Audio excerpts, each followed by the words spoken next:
Welcome to my YouTube channel. આજે આપણે બનાવીશું ચીક્કી। સૌપ્રથમ તો આપણે દાણાને શેકી રાખીશું।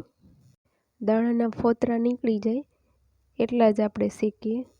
ત્યારબાદ મેં અહીં એક નાની વાટકી ખાંડ લીધી છે। આપણે ખાંડને ઓગાળવા દઈશું। ખાંડ હવે ધીમે ધીમે ઓગળતી જશે ત્યારે ગેસની ફ્લેમ લો જ રાખશું। તમે જોઈ શકો છો ખાંડ હવે ઓગળવા માંડી છે, એટલે આપણે ધીમે ધીમે એને હલાવતા રહીશું જેથી નીચે ચોંટી ના જાય।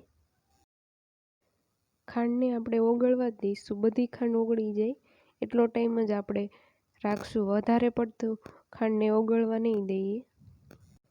ખાંડ હવે બધી ઓગળી ગઈ છે તો એક વાટકી આપણે દાણા એડ કરીશું અને ખાંડમાં એને સારી રીતે મિક્સ કરી રાખીશું।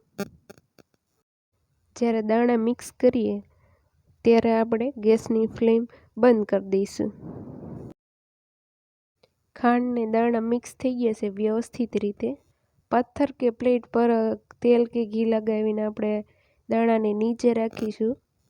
2-3 મિનિટ સુધી દાણાને ઠરી જાય પછી તેના ઉપર આવી રીતે વેલણ ચલાવીએ જેથી એકસરખું સમતલ થઈ જશે। હવે બટકા પાડવા માટે આપણે ચાકુથી કે ગમે તે વસ્તુથી કટ કરી રાખીએ તો ચીક્કી હવે ખાવા માટે તૈયાર છે, જે તમે જોઈ શકો છો। જો તમને મારો વિડીયો ગમ્યો હોય તો તમે લાઈક કરવાનું ભૂલતા નહીં। Thank you.